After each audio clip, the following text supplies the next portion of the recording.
Sama kami kelompok 9 tentang mencari masalah pada dengan saya di Tugas Saputra yang 23 dan dengan saya dari dengan saya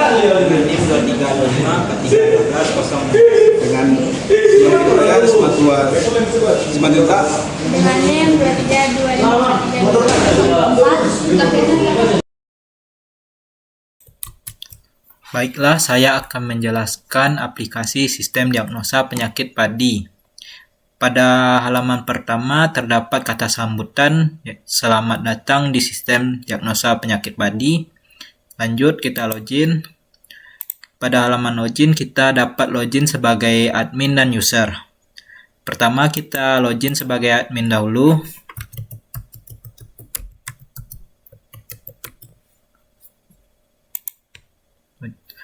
Pada halaman admin terdapat tabel penyakit, gejala, dan rules diagnosa. Kita juga bisa mengelolanya, misalnya pada daftar penyakit kita bisa menambahkan penyakit, kita buat nama penyakit, gambar, deskripsi, dan solusinya. Kita juga bisa mengedit dan menghapusnya. Begitu pula pada daftar gejala, kita bisa menambahkan gejala, nambah gejala, dan deskripsinya. Kita juga bisa mengeditnya dan menghapusnya. Pada tabel rules-nya, kita bisa menambah penyakit dan gejalanya. Misalnya kerdil hampa, kita juga bisa memilih lebih dari 3. Kita juga bisa mengedit dan menghapusnya juga. Lanjut ke bagian usernya.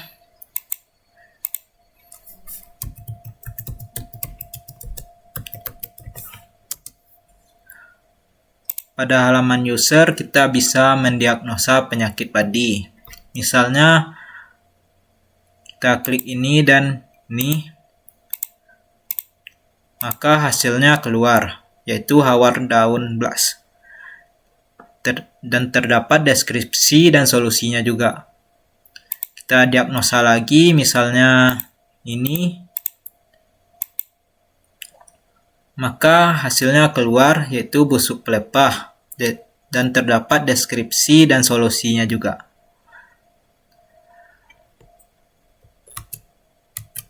Aplikasi ini saya membuatnya dengan menggunakan framework Laravel. Dan ini codingannya. Dan saya menggunakan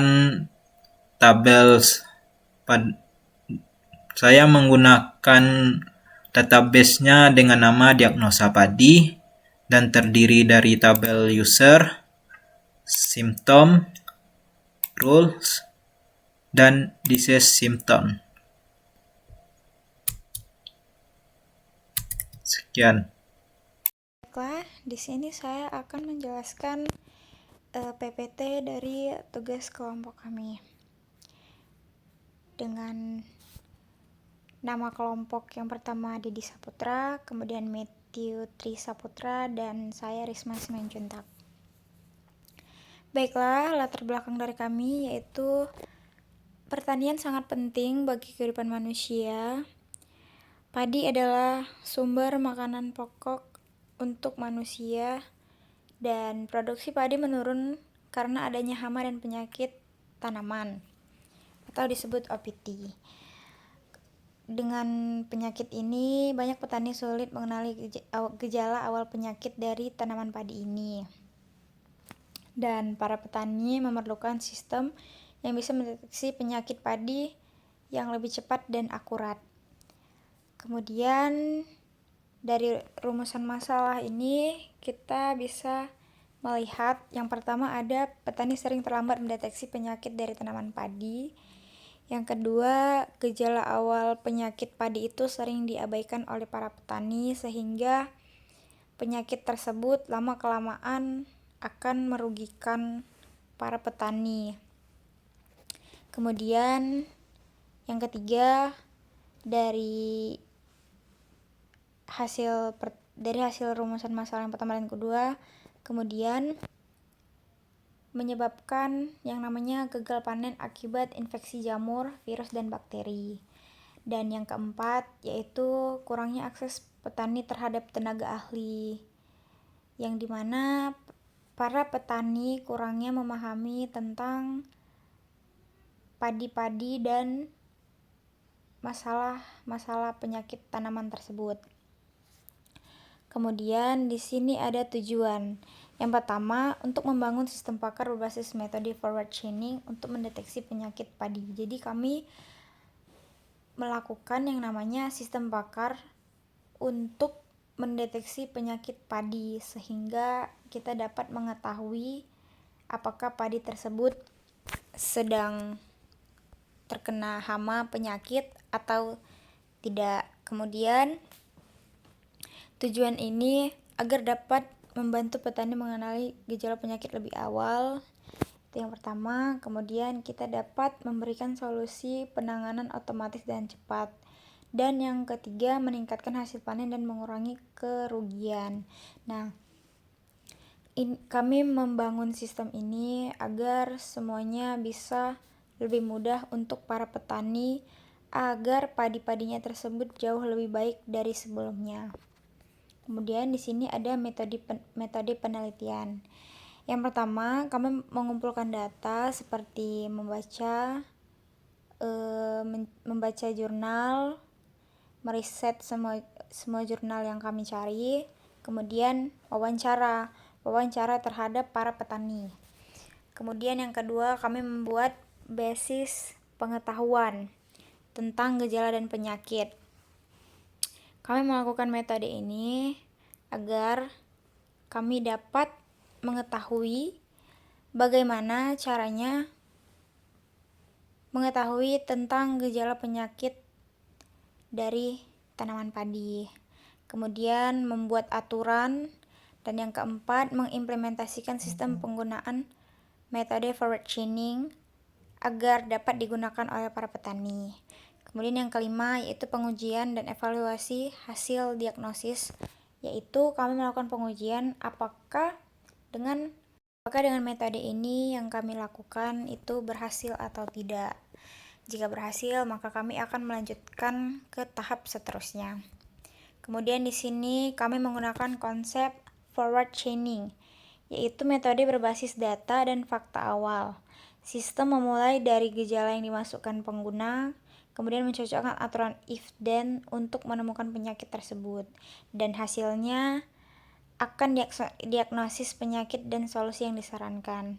Maka di hasil akhirnya ini kita mengetahui penyakit apa yang diderita oleh tanaman padi, dan kita juga bisa langsung mendapatkan solusi yang disarankan untuk melakukan pencegahan ataupun merawat tanaman padi yang sudah terkena penyakit tersebut.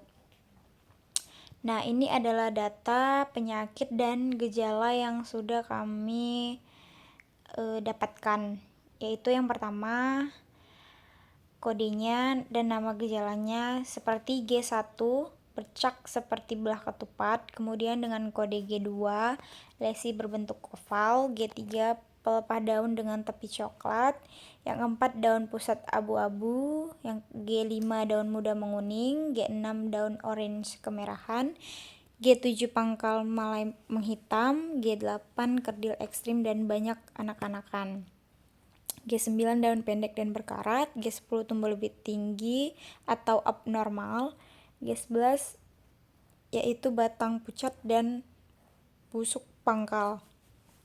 Kemudian ID penyakit, nama penyakit dan jenisnya, yaitu ditandai dengan ID P1 dengan nama penyakit kerdil hampa, jenis penyakitnya itu diderita oleh daun. P2 yaitu busuk pelepah dengan jenis penyakit yang diderita oleh pelepahnya. P3 yaitu hawar daun yang diderita oleh daunnya, yang P4 yaitu kerdil rumput atau Gracistan yang diderita oleh pada bagian daun. Kemudian P5 itu busuk malai yang diderita oleh batang dan malainya.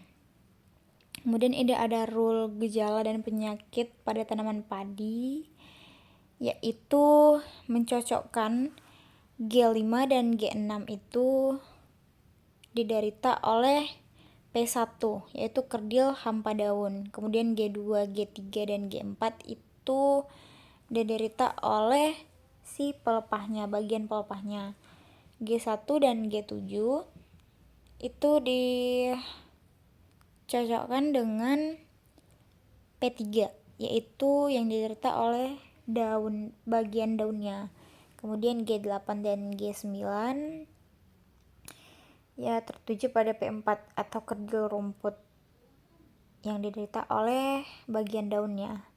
Dan yang terakhir G10 dan G11 yaitu pada P5 yang diderita pada bagian batang dan malainya. Kemudian solusi dari penyakit tersebut, kita bisa menaburkan garam kasar untuk menstabilkan pH tanah. Kemudian menggunakan zeoloid untuk memperbaiki tanah dan menghambat jamur. Untuk busuk pelepah itu kita menggunakan varietas tahan penyakit. Kemudian jaga jarak tanam dan sirkulasi udara, yaitu kita menggunakan jarak tanam dan tidak menanamnya dengan rapat-rapat terhadap benih-benih yang lainnya. Kemudian kita menggunakan fungisida sesuai dosis. Dan untuk hawar daun, solusinya itu menghindari pemupukan nitrogen berlebihan.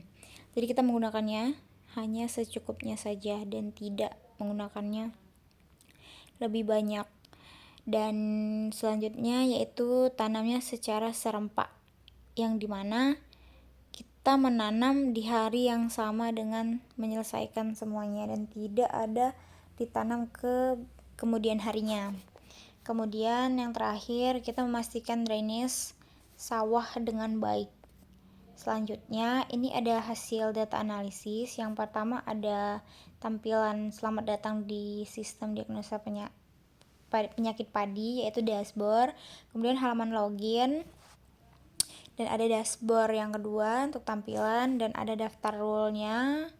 Kemudian ada tampilan diagnosa penyakit yang dimana kita mengetahui apakah yang diderita dari padi itu penyakit yang bagian mananya saja. Kemudian ini ada hasil diagnosisanya yang dimana kita mengetahui bahwa di sini terdapat kerdil rumput. Jadi padi tersebut mengalami penyakit kerdil rumput. Nah, di sini sudah diberikan deskripsinya, kemudian kita diberikan juga solusinya. Jadi ini untuk hasil tampilan web dari data analisisnya. Kemudian simpulannya, sistem pakar berbasis format chaining ini membantu para petani mendeteksi penyakit padi secara tepat. Jadi kita tidak perlu menggunakan secara manual yang mungkin hasilnya akan menunggu dengan lama. Jadi dengan penggunaan format chaining ini kita bisa mengetahui penyakit padi secara cepat dan kita juga bisa memberikan solusinya dengan cepat tanpa harus mengalami yang namanya keterlambatan. Kemudian kita menggunakan aturan if then, yaitu berdasarkan data nyata di lapangan atau di sawah dari padi tersebut. Kemudian seperti yang saya bilang di awal, hasil diagnosis dapat langsung memberikan solusi praktis bagi petani. Jadi ini akan memudahkan para petani dengan cepat untuk membantu tanaman tersebut agar terhindar dari penyakit tersebut. Dan yang terakhir, ia dapat meningkatkan produktivitas dan mencegah gagal panen. Jadi adanya forward chaining ini, sistem pakar berbasis forward chaining ini akan membantu dampaknya lebih besar untuk meningkatkan produktivitas dan mencegah yang namanya gagal panen. Mungkin sekian dari hasil penjelasan PPT kelompok kami. Baiklah, sekian dari hasil presentasi kami. Jika ada salah dan kurang kata ataupun kata-kata yang tidak tepat dalam pengucapannya, mohon dimaafkan. Mungkin sekian dan terima kasih.